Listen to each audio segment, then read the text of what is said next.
and she has also gone through the picks and ban phase. Previously, we've criticized a lot of the junglers here at MSI for not being able to use the champion well. I think Karsa can step up and do that. Maybe not quite as well as MLG showed, but definitely scared about that one. Who are you looking to lock in the Ryze into then the expected Azir? I mean, nobody's surprised that this matchup comes out, but Ryze actually gets pushed in by Azir early, especially if you have the favorable jungle matchup, because then you can put the pressure. And in teamfights, Azir plays well into Ryze. Yeah, and this is where it's not just purely about the draft by itself, it's about the players you're working with. Ryze is one of Huhi's favorite champions. He feels much more comfortable on Ryze than he does on the Azir, as many people have seen, throughout the play. Interesting that then Flash Wolves don't even want to lock in a jungler. They just instantly want to reveal the Azir, even though they could wait, because it wouldn't be likely to be stolen, because Ryze Azir doesn't really work that well. And the Soraka steal has really high value here. Because it works well against Ryze, and it is a steal of Aphromo. Exactly. It shuts down Ryze so heavily in the team fight, so it's going to really put a lot of extra emphasis on who he's positioning, which people were already looking at. Yep. Double value if you put it on the Kindred ulti, in the Ryze in the Kindred ulti. I mean, double triple silence. value penta value if you get all 5 people in it, right, Grubba? I mean, it's just how many people can you silence, I guess? Keep adding multipliers. Yeah. But the real question is, will he be able to use this? Because last time Sword Art tried to steal away a champion from Aphromo, he flopped. Yep. Chronologic Gaming with a very aggressive team to start this one off the bat. The double teleports are there. Will it be matched by the LMS, and Sivir's locked in for NL as well, so it could be forward from both teams here. Second pickup here for CLG. I want to see the Kaelin come out into the Sivir matchup. That is almost a guaranteed swap for Flash Wolves, and they actually haven't really shown that great of a lane swap in this tournament so far. Could be an opening for CLG. Yeah, Flash Wolves trying to replicate that SKT lane of the Sivir auto-pushing with the healing from Soraka. But this time around, I do want to also mention the Darshan matchup, because he's had to take the Poppy into Echo matchup, which is losing his... Yeah, exactly. A lot of top laners have been willing to take that, and just be that teamfight presence. A little bit more reliable there with the Poppy. But Darshan, I really am curious how he's going to be able to use this Echo, because you can get a CS lead, you can get a 1 versus 1 lead, and you can try and pressure that way. This is a very fun matchup to both play on each end. Sivir Soraka into Bard Kalista is very, very treacherous, because you just got to calculate and sustain it, and it's so hard to really gauge just how punishing it can be. If you take one bad trade as the Kalista Bard lane, suddenly you can never commit for an all-in anymore, but you always have kill pressure, because it's very hard to predict the spell shield on the rend. Yeah, look for Aphromo to try and control the side brush if they end up in the 2 versus 2, and be willing to flash for the ignite kill. He goes for flash, cosmic binding, ignite kills very often when people are even at like 75%. Yeah, if you look at it, the Flash was looking to secure maybe a more aggressive version of the Soraka Sivir if they lane it. Yesterday we saw Wolfenbang play it, but they played it so far back that they never used kind of the potential in that lane, which is push and then sustain and then kind of war of attrition your opponent down. With the aggressive jungler in Alisto, having pushing mid and bot can actually be a strategy for them to employ and then get deep vision in CLG's jungle. Yeah, it's actually a little bit curious to me, because I feel like the way when you play defensive and you play safer with this setup, the Azir, Soraka, and Sivir is the better way to play it. You want to play the numbers, right? A slightly higher percentage, more times out of 100, you are going to come away with victory if you play it a little bit safer, and just try and get to that point where you've got the Sivir wave play, you have Azir late game, and they massacre people in team fights. And the summoners say it right now, if you look on the side of LMS, Maple may switch, but that's Exhaust they're running, expecting CLG to be aggressive, and them expecting to hang back. Yeah, that's a really good point to bring up. Double Exhaust provides a lot of teamfight presence. However, they're swapping at the last second. It was a great point. I wish they would have gone into it so we could see the difference. However, trying to match the teleports here for the mid game. Yeah, Azir isn't the best teleporting into fights, but it's very hard for Azir to blind face like a river into a Ryze too. That's maybe why he just wants to trail with the teleport and just use his push. Whenever Ryze leaves the lane, just push in the wave. If he shows up, then you debate, do I follow with teleport or do I take down his turret? Yeah, we'll see, how this plays out, because if he ends up not getting punished in all-ins and they are not successful in killing the Azir, then technically it is going to be the advantage to be able to have that teleport to get back to lane or to assert the cross-mat pressure. All right, you know how to stay connected with us on Twitter. Tell us who you think is going to take the series. Tweet at LOL Esports with the hashtag CLG win or the hashtag Flash Wolves win. You can see NA currently owning the Rift with their 2-0 against Flash Wolves. Now, can they keep it going in this semifinals. First things first, they swap back. It's back to exhaust for mid lane Azir. Perfect. So they're not going to run with that teleport yet. As Crepo said, there is a diminishing value there. Yeah, the exhaust also just has great value in teamfights, and if we know anything about CLG is that they try to close out the games with teamfights. They have the fan support. North America does own the Rift today. Higher MSI icons there. Quite a big crowd from the cheer as well coming in here. I mean, even though it's not their home turf, you could possibly be seeing League of Legends just history in the making. NA doing well at these international events and continuing to do well against the best regions from the world. We're getting into the semifinals now. Flash Wolves versus Counterlogic Gaming. Ladies and gentlemen, we're on the Rift. Yeah, very classic standard invade here from CLG. Going to go get their deep wards down to see about the lane swap. I have to go over this Flash Wolves comp one more time, though, because I think they had a really good draft phase, actually. We mentioned a lot of the points about the Soraka silence, and getting to that team fight with the Azir. But it is also about the mid jungler that we talked about. This is going to be the crux of the Flash Wolf comp, and having Karsa on the Elise provides an interesting dynamic in the Ryze Azir matchup. Ryze can hold his own, but he has to have the threat of the all-in to be able to hold his own, right? Otherwise, Azir's just going to be able to poke you out. So watch for that vision in the river and the presence of the Elise. They are going to walk over them. Yeah, the ward spotted. Look at what CLG is doing here. Deep vision on one side, and then walking their bot lane into the mid lane to then have a delayed choice. Yes, you may lose out a little bit on what you want to accomplish, but it does look like they're dodging the matchup here. CLG, while maybe having a fun matchup to play into Sivir Soraka, I think they're valuing their skill in lane swap just a little bit more.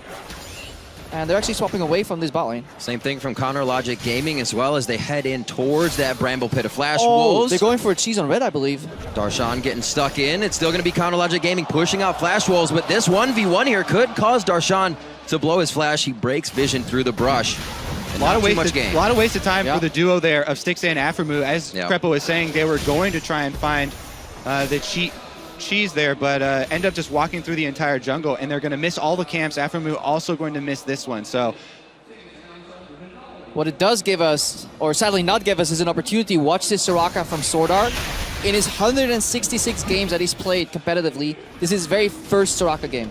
Obviously, the first 80 probably don't matter since you got completely reworked, but he hasn't played it competitively so far. They're going for the quick shove. Oh, they're doing the RNG swap here. Yep. Looking to match. They really like their lanes. Yeah, and Darshan actually going to have to use his teleport here to try and clean up those minions as they recognize it. I think that MMD is actually just going to walk back to the 1v1. I think it's a good use of teleport. Just get a little bit of XP advantage, and then you can stack the wave. And it makes it very hard for MMD to do anything. And he actually just matches the teleport. So I think Darshan, just in this microcosm here, wins out in the play. Yeah, I mean, MMD did it a little bit slow, so he lost one melee minion there from slight hesitation. All minions matter, dude. That's about it. Good lock up, some extra damage on the turret for Counterlogic Gaming. Cannon denied. And CS up for Stixxay here. They may have level advantage as it goes across, but like you said, Crepo, you miss one play in this, and you lose that all-in potential on NL and Sword Art. Yeah, that's the cost of matching that swap. You're just behind on tempo and on momentum, but if the lanes are that favorable for you, it can pay off. I don't actually think they are in this case. I don't think the lane matchups are one that hard on either side. Poppy into Echo isn't even a favorable matchup. Definitely agree. The Echo actually has pretty big edge in that, especially early on. MMD going to be able to utilize his shield, though, and CS very effectively right under his turret. Both junglers up on the top side. Vision here for CLG, but Smithy's going to be seen on the entry here, so should be just taking that red there for Karsa and then backing off. Karsa does have smite, so I think he secures this really easily. Yeah, at least kind of suffering a little bit from the slower clear. We also see Aphromoo always taking position in that tri-brush, just ready to shadow his jungler in case he comes to an altercation, ready to move in. CLG incredibly active here in the early game, but it seems one step off of what they continuously want to do. Trying for the red. Now Karsa's going to be able to pick up the majority of that camp, and CLG is forced to walk back to lane. Stixxay doing all right for himself at the top end. Huhi teleports back to mid. Yeah, you can see a bit of the matchup there. And actually, Huhi gets outplayed in it. A little bit. But that's what we're talking about, how Ryze tries to play this, right? The threat, of getting in range there and the all-in popping passive as well. But Maple, very good use of Azir so far. Karsa backing, and they see something from him soon. Smithy still doing what he can on Kindred. Had some pretty great plays around the objectives, but that play from him is quite quiet until we get to towards that mid game. Yeah, and I wonder what the emphasis for Flash Wolves is going to be on the Dragon in this particular game. because they've honestly tunneled in it too much, especially when opponents have been getting dragons. Karsa would almost blind focus on it, needing to go for the steal, and then Flash was as a team, because honestly, they planned poorly. They just went for the fight every time, but Karsa was already overextended, off HP, and ended up losing out.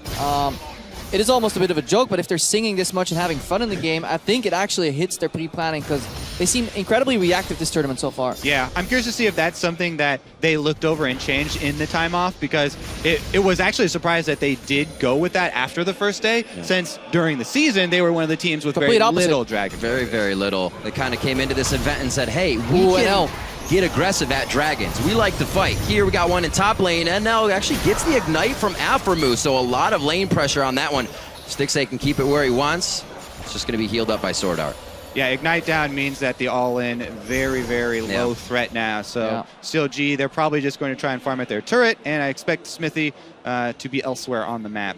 If Smithy wants to gank this, he needs to come from behind and then portal over. If NL and Sword Art are going to continue playing this pushing style, you can counter the all-ins if you're pushing yourself, because it just makes it so much easier to react. But if you're under turret and you get poked down, that's when you kind of suffer as a Soraka. But it's very easy for Sword Art to react there if it's NL getting caught. I do prefer this style of Sivir Soraka though, where you actually put pressure on the turret and you force your opponents to maybe lose CS, use their spells and minions, because that's how you win the war of attrition. Yesterday, Wolf and Bang, they pretty much focused on going even. Let Faker do it, let the solo lanes carry a little bit more, and not as much pressure from that lane. And now Sword Art actually playing completely different in that aspect than what they've really been bringing to the table here this tournament. So turning a bit on there for themselves, see if they can come out of the lane big. Almost level 6 across the board there. Maple has his. Looks like Darshan's getting a little antsy bottom, and this could cause trouble with Karsa. Yeah, and I think that if both junglers focus bottom here, then the advantage is to CLG. Unless the Fog of War is in Elise's favor, it's very easy for them to win that 2 versus 2. It's also easier for them, to push into a turret, deny CS here. Pesky Scuttle Crabs. Tricky Scuttle, Master Scuttle right there. Plus, if Huhi's teleport does come back up. The only counterpoint to that is if the junglers play in Vision bot lane though, it allows some of these lanes that have more innate push but weaker to ganks to keep pushing. Like Soraka Sivir has an easy push, and Azir has an easy push. Yes, you won't kill people, but you will get minor advantages that help you scale towards the late game. That is the cost, obviously, of matching junglers bottom. Exactly, and we can see a little bit of chip damage on the turret as the result there. But I feel like there's going to be guaranteed not only chip damage, but also CS denial down on the bottom side. Yeah, and MND actually plays very poorly from behind it as well in general, because he's a very emotionally driven player. From what we heard from Clement on the desk as well, it's like if you can shake his confidence, especially in the best of series, you can mess with him later on. And I like bringing up that theme because CLG, Stixxay has been very vocal about how confidence-based his play is as well. So both of these teams, definitely the mental game is a very big part, of how we're going to see them develop over a best of 5. Stixxay, when he plays very confident, you can definitely see it. But during the regular split, and Karsa wins the smite. Smithy did not have his up, so that's a pretty easy win. Yeah, very confident. But yeah, during the regular season, Stixxay, one of the big things people were criticizing him for was lane phase, and they were so outspoken. During all of these scrims, he's a beast, right? He shows up so much, but there's this difference, between on-stage confidence versus in scrims. I'm liking the cover that Darshan has as well. It's very hard for him to die if Elise is coming from river. If Elise somehow gets behind him, yes, he may be drop a kill there and swing that matchup around, but the triple pink ward setup from CLG on the bot side of the map is really telling. A couple deep wards paired with it. They should have complete view or just predictive view of where Karsa is on the map, and then they should be able to react appropriately. And it should almost be time for those teleports to get used as well. Once they get more forward wards, maybe top side, they know Karsa's not towards the bottom. CLG really doesn't have anything past the river. They have his knowledge. They'll be able to make that happen. Smithy grabbing up the Scuttle. It could be just a Rift Herald here. Yeah, I really do think that the river control right now is one of the big deals because allowing the Rise to have that much control and the threat of the all-ins enabling him to push in Yep. gives CLG this double teleport advantage that shouldn't really be there. You know, usually Azir should be playing up. He's going to try and poke the Ryze down, keep him under the turret. So if Ryze leaves, then you're saying, okay, you're making a really big gambit to try and turn something on the other side of the map. And Azir's going to chunk out your turret and Dominon minions at the same time. But CLG might be able to earn themselves a play because of this control. Yeah, and then it may be too late for Flash Wolves to react accordingly because CLG has in the past set up a couple TP plays that Vision here. don't really have any counters. If you let them set up their vision, then make the double TP play, it's almost impossible for Flash Wolves to counter. And with the way they're controlling the river, the way they're controlling the lanes here, it seems very hard for Flash Wolves to avoid that inevitable death. He just snuck into that brush, I believe. The thing here is that Flash Wolves, they're relying on some CLG aggression to make this work out. This play doesn't really work if CLG try and play super defensively. I need some opt-in here. Oh. How good can you bait NL? Act bad. As long as he stays behind that wall of minions, he's safe. He gets one last jump out. And it looks like Smithy is kind of going to answer this just with a little bit of weighted pressure. So he can get out of going into the jungle. He wants to deny now, knowing that Karsa's going to be backing. Yeah, that's one of the things. If you go for these wraparound ganks, you feel like you have such a big opportunity. But it does cost you. Every second you wait in that bush costs you, especially as Elise, who's going to get out-farmed. If Kindred is just left up there, will be clear. Oh, Darshan here. Cheeky little trades here. Back Echo always is a control at this point in the early game. It's just impossible for, especially the nerf version of Poppy to out-trade. So the second Elise shows as well, it's one of the costs of that play here in the top lane. You're fighting against Echo and then against the wave of minions after his Time Wander clears yours. So there is a pink ward, but if you run straight through it, then it gives Darshan a little bit less time to react. Darshan does a pretty good job, though, of playing defensively. Now, let's see if he can get it done. Karsa with eyes on the prize. Top gets taken down once again. Karsa shows to a lane. Xmithie and the rest of the team are actually still going to be pushing here. If pressure can be kept by Huhi, Maple's not going to be doing much either. Yeah, again, we return to that jungle matchup where the onus is on Elise to create a play, but Xmithie just plays so much safer. He hard farms until he goes for the turret. Yeah, that's going to be a dive here. That's a Q against the turret. Cosmic Binding hits. It's going to actually hit with the pull as well. MMD going to be going down here. They're going to let Huhi pick that one up. No, it's going to be the Ren for Stixay. First blood, Counter Logic Gaming. Yeah, very poor reactive play here from the Flash Wolves. Maple's going in for more, but they're only 2v4 because their bot lane is in the bot lane. This is when it gets scary. You try to scrap together a kill, and everybody walks in a little too late. Repel from Karsa goes up. He's got the room to hit a minion on the other side. After flashing, actually, he fell straight down.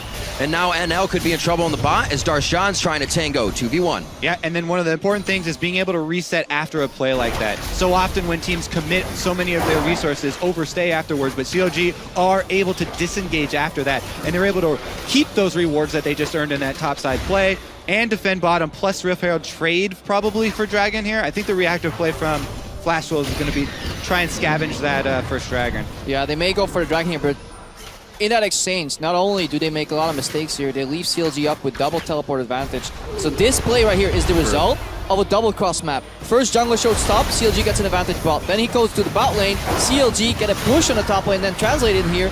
And this is a very ill-advised defensive from MMD. There is no way, no realm where that actually works out against the Bard. That has to be a team play. That has to be coordinated with other areas of support. But teleporting in 1 versus 3 to that 3-man dive squad from CLG, suicide. Especially when you have things like a Bard ultimate that can nullify tower damage. You can dive through it. You have Fate Skull, which can reset tower aggro. It could, yeah, exactly. It could have been even cleaner. Yeah, there was pretty clean dive from CLG. Yeah. But MMD, I think he really messed up with the teleport, and this is kind of the split-second reactive play that Flash Wolves have been doing in this tournament, as opposed to the pre-planning, being aware of what CLG may force with their teleports. They actually bring a lot more confidence to the fight, Flash Wolves, than they have getting there. They say, yeah, Zer's coming, we can stay for this, and they can. And the huge part is, you mentioned the teleports, Crepo. CLG weren't even the ones that used the teleports in this play, right? So now there's a huge advantage. Counter Logic Gaming, we talked about them being able to earn themselves a play before.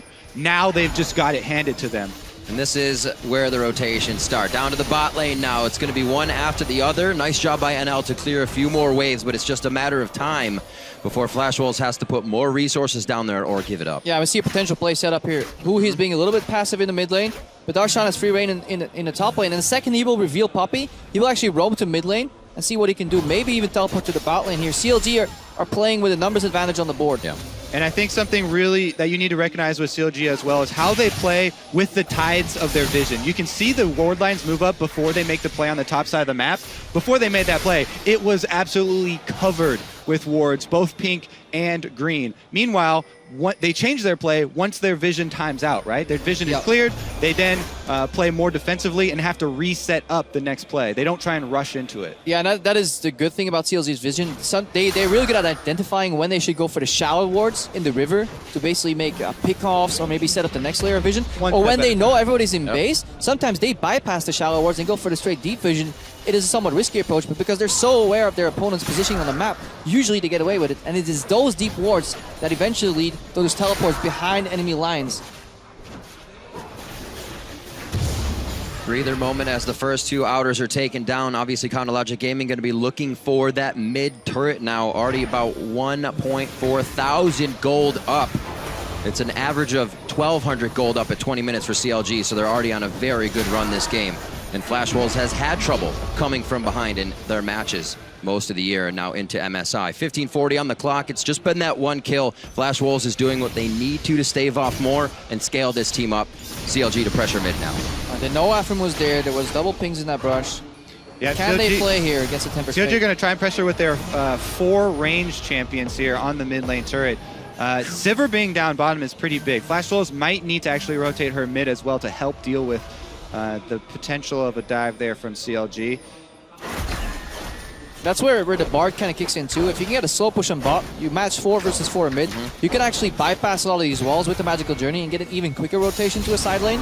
And then you can catch the opposing team with the Tempered Fate in the rotation, or simply facilitate dives in the mid lane. Either you nullify the tower, you nullify 2 members, and you fight maybe 2v4 instead of 4v4. Yeah, to give people a picture of, what one of those types of plays would look like, it's all about the initiative for CLG. If they start out with the Bard ultimate, you gain at least turning off the turret, maybe also turning off one of the players, and then they have the Kindred ultimate to rely upon for going for that dive.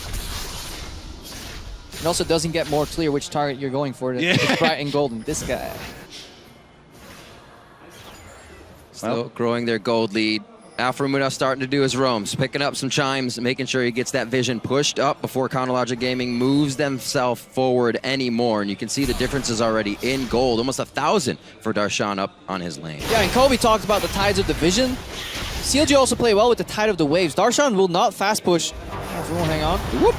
Unless everybody's on the map right now. He held that wave in the top lane until every player is on the board, and that's when he starts pushing out, holding hands together, moving on every side of the map. That's how you 1-3-1 efficiently, because if you push in one lane, you're overexposed. You need to be pushing on the other side of the map too. Yeah. And so now I kind of want to take a look at this game from the Flash Wolves perspective, because they are the ones with the more difficult game plan right now, right? That this is the moment in the game where the pressure is on them. Yeah. And it's going to have to be a really well-played and well-set up counter move that they try and come up with here. Use the Sivir ultimate probably from Fog of War. They cannot take a fight here where CLG have been able to get deep wards for either a flank or even numbers right now actually is very much against them. Sivir right now is only sitting on a single item. Kalista has much bigger impact due to the utility of her ultimate, as well as just the single item there with the Blade of the Ruined King. Yeah, and some of the flaws here in the Flash Wolves composition are being highlighted if they have to play from behind, because they don't have the decisive engage that CLG have. They don't have a Flash Snare, a Fate's Call knocking the support in. They don't even have a Bard ultimate they can throw out. Cocoon is, at the highest level, actually not that safe of a spell when it comes to crowd control. And you're looking at MMD teleporting in and flanking. That is your hard engage at this point if you're Flash Wolves, so they're losing control of the map. So what could be that moment for Flash Wolves? If there were a dangerous position besides a Baron attempt for CLG, where do they find their end? See, I feel like the moment for Flash Wolves even looks like a non-moment, right? It's them trying to wave clear and them trying to hold out till the late game. It's a face check in a brush where Cocoon counters or that. See, it's either a huge numbers advantage where they get the Sivir surprise factor and the whole team comes rushing at you, you take someone out. Oh! Okay. I'm on tiptoes right now. I saw the parallel conversions flies like, Kobe! Yeah, because that moment might come at any time. However, Flash Wolves have to be very careful about choosing that moment because they're trying to play the safe and they're trying to scale up and look for that end game opportunity. But on the same token, if something presents itself, they need to be able to jump on it This is why I really like these moments in the game, because it's been building up for so long. Everyone has flashes ready.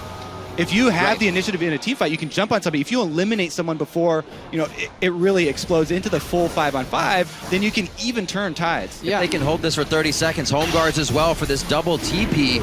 Could be a big play.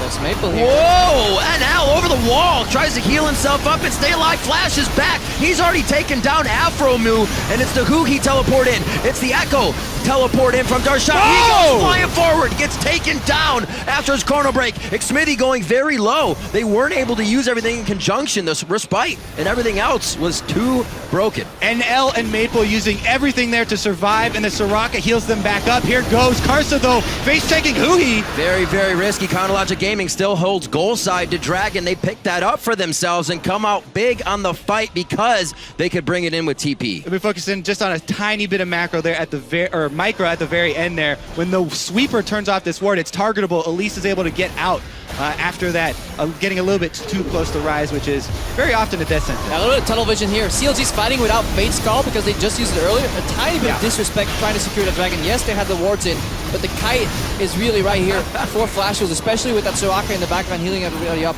Yes, Darshan goes for 1-for-1, but I think CLG were a little bit overzealous on this play, trying to play an offensive bar positioning while you were down the Fate's Call. But here again, we saw the tunneling of Flashwolves on that Dragon.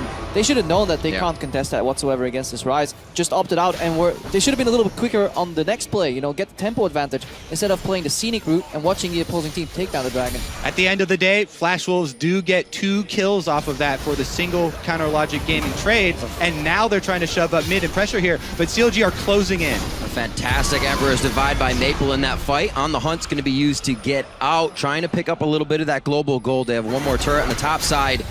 They're still down 3,000 here, 21 minutes into the game. Chronologic Gaming continues to control the river, but Flash Wolves are picking up necessary kills for core items. And that's why I think that was a decent trade for Flash Wolves, because they've already got 1 dragon, so they're not too worried about this dragon stacking from CLG, and getting back that decent amount of mid-game gold can help them hold out. Plus, the timer's going to be down now. It's harder for CLG to draw Flash Wolves out to try and take advantage of this. And Flash Wolves, again, they're just going to try and huddle here with the Azir and Sivir, and hope that Soraka will keep everybody alive until they can purchase more items. And also, if they didn't know it already, it shows up how they have to approach these late game team fights is kiting back with Azir and Sivir. If you have to chase and you can't all in, that's the key different point there. If you have to chase a Sivir and an Azir in fights and they can do return damage and kite you against a Soraka, that is the ideal way Flash Wolves want to play. Barring obviously catching a major key member out with a cocoon and then blowing that guy up, turning it into a pick. But that is so unlikely to happen that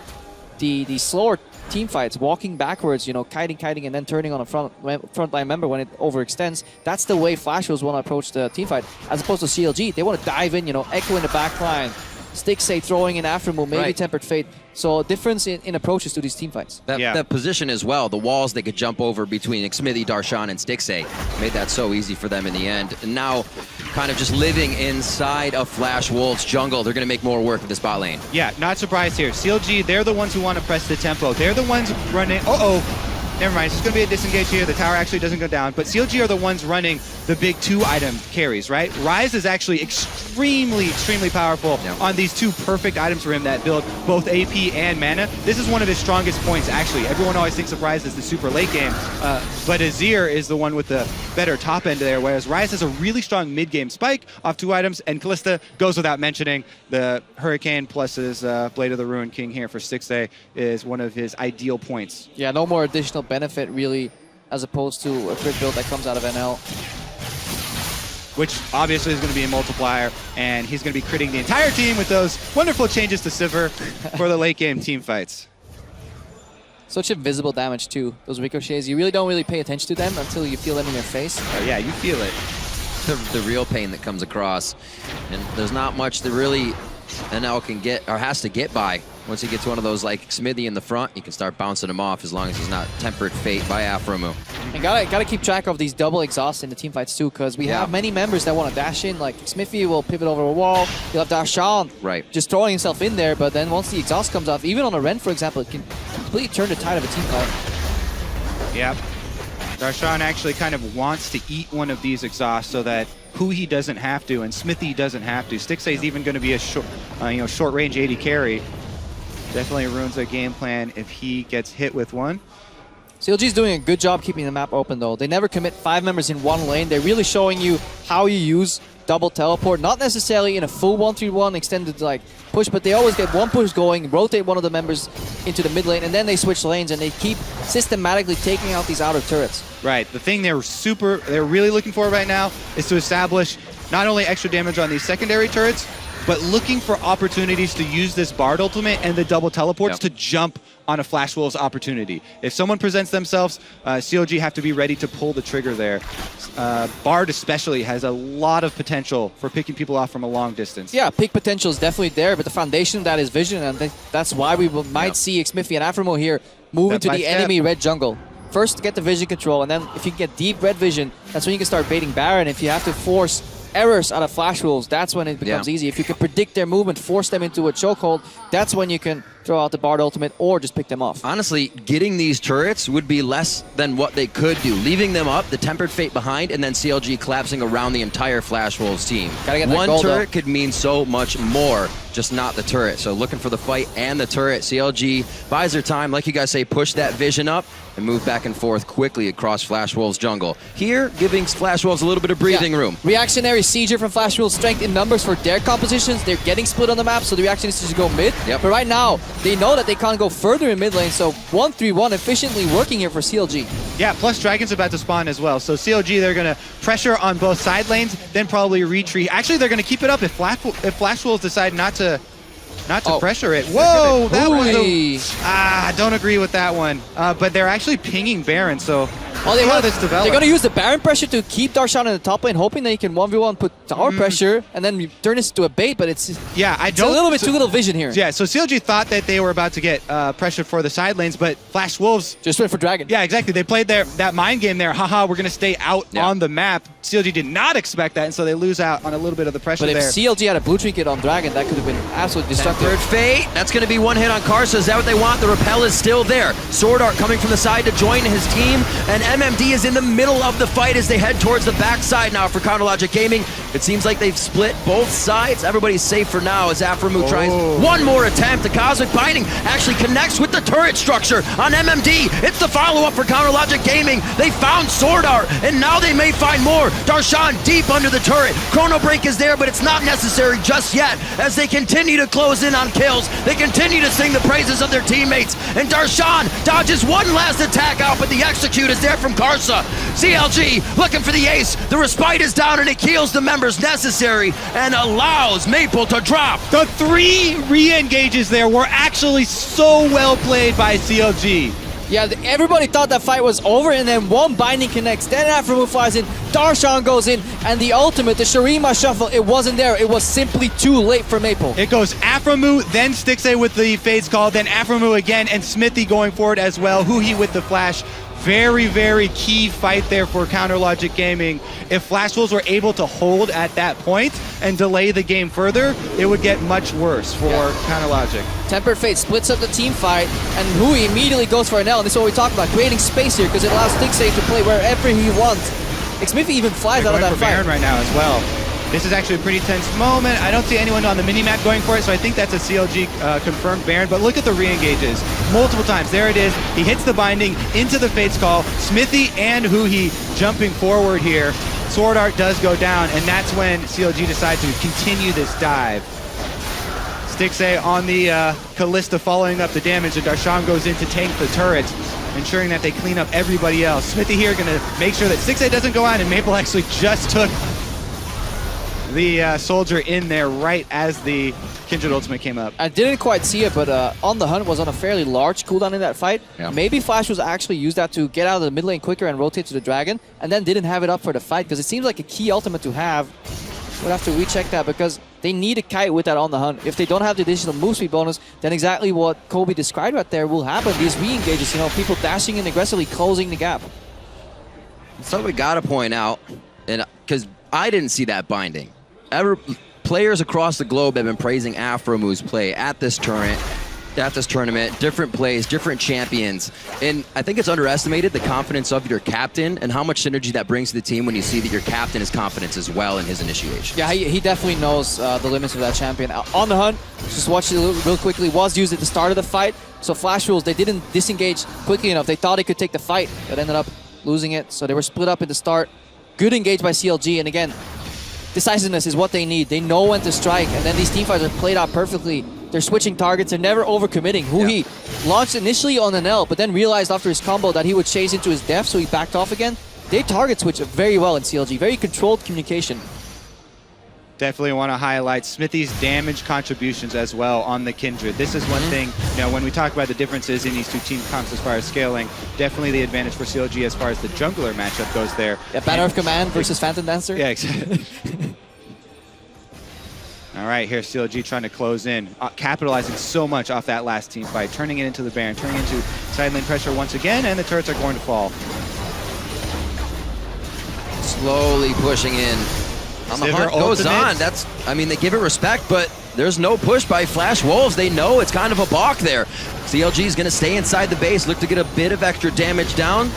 Very nice hit onto Stixay. He's going to cleanse that one off. He'll be safe for now, but they have to be careful fighting over the wall. This is where Flash Wolves got themselves into trouble last time when CLG could go back and forth. A very nice Emperor's Divide from Maples, cleaning up the fight a little bit. But now to the back line is Counter Logic Gaming. They go around the wall. They find the members necessary on Flash Wolves. They take them down in a 3-for-2. NL will fall as well. MMD will make it to the fountain, but they're going for the Nexus. Darshan was huge in that team fight. The switch to Soraka immediately sticks a flash. You were talking about sacrifices his life there and identify the threat there to sustain. They take it out, and then suddenly Huhi is still alive in his fight. Coming out strong in the beginning of this game, 31 minutes in against Flash Wolves with quite the composition from both teams out of Champion Select. CLG makes quick work of this one at 11-5, and we're going to game 2 here in the semifinals. Counter Logic Gaming. They wanted to prove that they also have found consistency here at MSI. Yep. Upsetting a lot of teams in the group stages, but consistency has still been something that has historically eluded this team and this region in general. Yeah. Wondering why still Karsa went for the Elise though. It did not work for Flash Wolves. They didn't find the necessary picks. There were better junglers on the table for him to take. I thought they were going to go much harder.